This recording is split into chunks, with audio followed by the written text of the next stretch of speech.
Well, it's me, Brian. Just sitting here and drinking some coffee, getting ready to go, back out to Blue Springs and, get another load of stuff. All right. This morning, I wanted to talk to you guys about, I don't even know.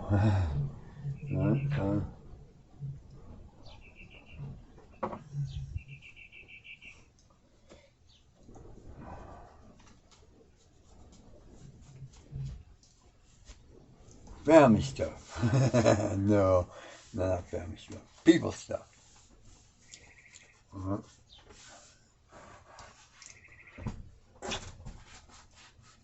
It seems that, let's pick it up where we left off the last conversation about people, about being unhappy. Right? The pursuit of happiness, right, is one of those God-given rights. It says so in the Constitution. You know what I'm saying? I mean, all the founding fathers and everybody, they were real big proponents, right, of personal freedom, and liberty, right, but as a citizen, of this great nation, there are certain obligations, that you are under, right, and some of those obligations is to defend our nation, against any foreign or domestic enemies, right, stuff like that.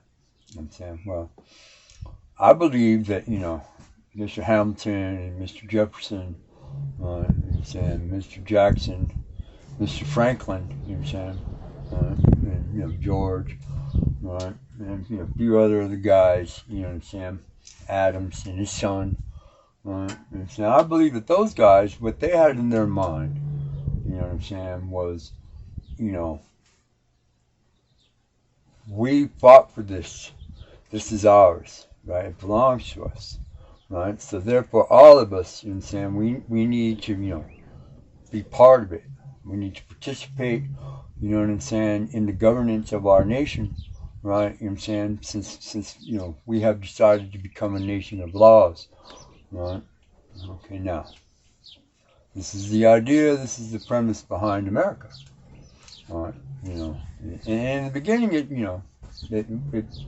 everybody was there, right? The Minutemen, the militias, everybody, the Army, that's why we have states have National Guard, right? And we're all in it together pretty much. But the last, 20, 25 years or so, right? Since corporate America has, decided to pick up the ball and run with it, and it's a lot of it's our fault, we elected them, right, our, state and federal, representatives, we did, right, and we allowed them, right in front of our eyes, right, to change the way America works and to make money, right, the object, like my young friend, Gage, right, said, when money becomes the sole object, right, and then people, yes, they do. Now,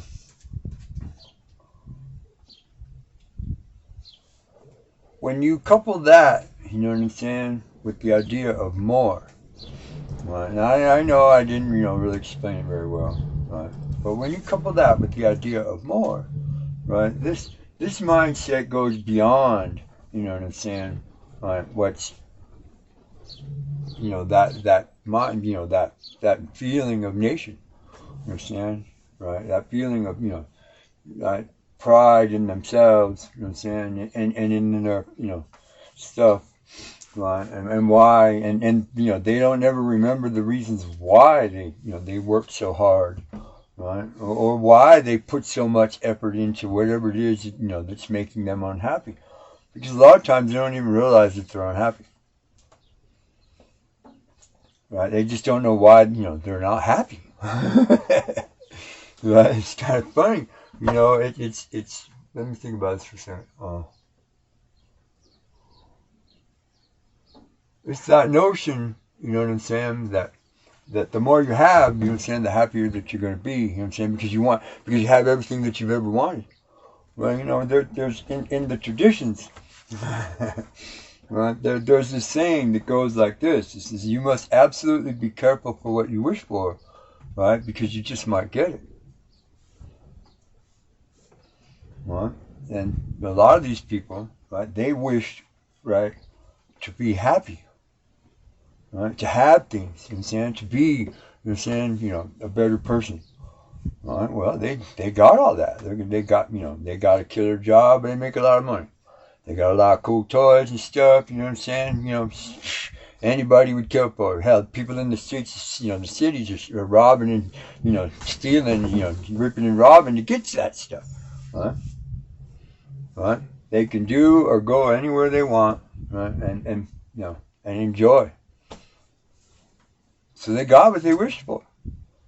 But yet, you know what I'm saying, that pride, that I gotta be better, you know what I'm saying? It's gotta be better, it's gotta be newer, it's got Round Mountain Public Library, I gotta have this cup. I made a video right back when I was living in storage. Remember my Star Trek, Fleet Command cup? Remember that one? It was worth $64. Huh? Where's my cup? Where's my cup? You know what happened to that cup here? I'll tell you about that cup. That entire 10 by 15 storage with all my treasure, everything that I accumulated.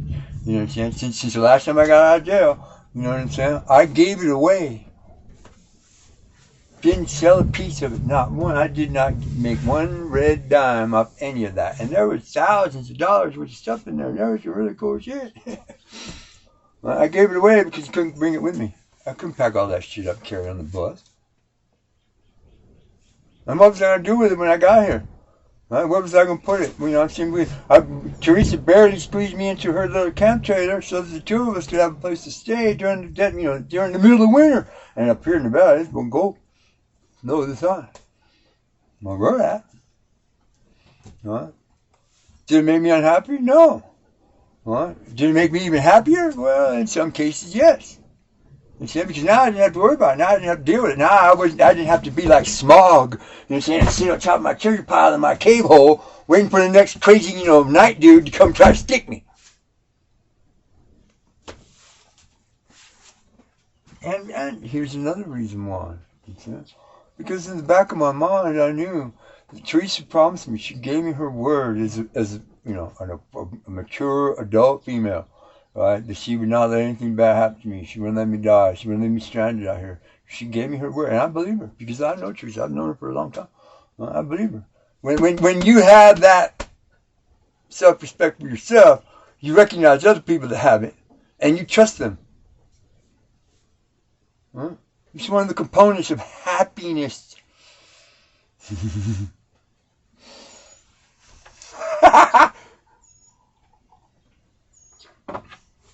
Right?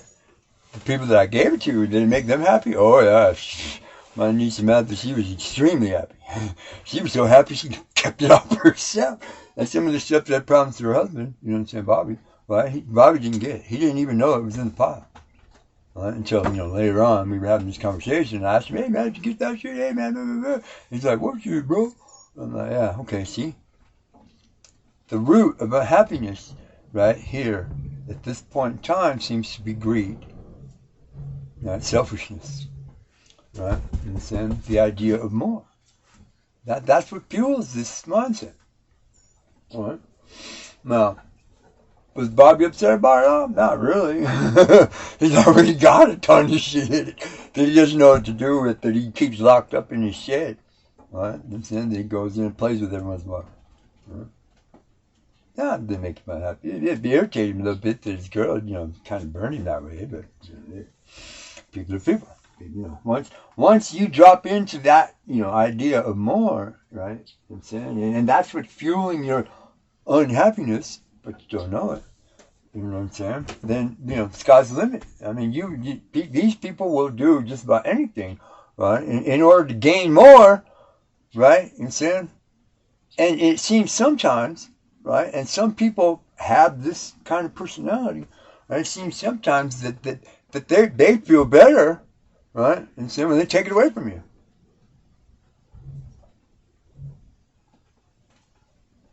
years ago, I had this friend I used to work for. His name was Dan. Right? You know what I'm saying? And Dan, right? He was a merchant, let's say. Right? Dan made a lot of money, tons of money. They lived up there, you know what I'm saying, the banyan tree condos, him and right, Lisa. Right? They had a couple of cars. They had all kinds of shit. You know what I'm saying, big screen TV before the big screen TVs were cheap. Right? And so they had it all, had it going on. Right? But it wasn't the money so much that Dan was addicted to. It was the transaction. It was the deal. Right? Because he was at a level, you know what I'm saying, where, you know, the deal was big. Right? And I worked for him. You know, I was his guy, you know what I'm saying? It's like here, I'm Teresa's guy. Right? I protected him. I watched his back, you know what I'm saying? I made sure his business is right and other people's business is right. That kind of shit. Back in the day, you know what I'm saying? Anyway, right? Dan was addicted to the deal, right? The better the deal he can make for himself, you know what I'm saying? The more excited he got about it. I mean, and there were times when I sat at somebody's house for hours and hours and hours waiting for them to finish negotiating, right? But they haven't said anything to each other in 2 hours.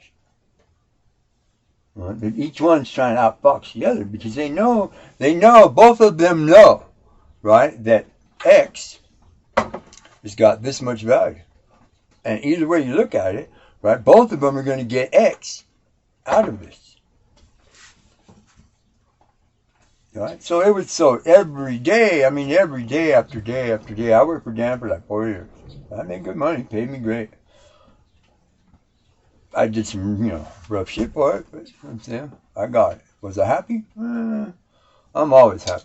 You know what I'm saying? Happiness to me is relative. Relative to environment. My friend Joe Peroni would tell you that. You know what I'm saying? Your environment, we are a product of our environment. Right? So, but Dan, and then on off days when he got burned, when he knew that he, you know, there was a bad deal, but he did it anyway, you know, out of, you know, this idea of more. You know what I'm saying? I gotta be better. I gotta beat this guy. I gotta get him. Right? You know what I'm saying? He would work it around somehow, some way, where he ended up in the end. He ended up getting him. Right? He'd short him some weight, or you know what I'm saying? Somehow, some way, he'd get extra $100 out of the deal for gas or something. Yeah, man, we gotta go all the way back to Carefree. You know, and shit like that. You know what I'm saying? And so he still salvaged a little bit of his unhappiness. Right, in the end. So yeah, and he out, and you know, no matter what, no matter how bad the deal was, he out, you know, yeah, man, got over on that dude. And so let's go, Brian. You know what I'm saying? And zoom off we go to the next one, to the next one, to the next one. You know what I'm saying? On and on and on until finally I got fed up with it one day, right? And he said the wrong shit to me, and I punched him in his face, and that ended our relationship. See, real people have a level of toleration. Right? We will tolerate just about any kind of foolishness, as long as it really doesn't affect us, but it's entertaining to watch. Right? But once I reach my level of toleration, I react very poorly. Right? You know what I'm saying? Because I don't buy into any of this stuff. Because, you know, right? Dude, I got it going here. I'm in heaven. I got a place to sleep. I got food to eat all the time. I got something to do all the time. I got work. Right? I have people, you know, people that I know and that I trust and I believe in, you know what I'm saying? That they know and they trust and they believe in me. You know what I'm saying? Dude, I got all these little animal friends running around. Hell, even the wild ant creatures love me. Ain't had an ant bite yet.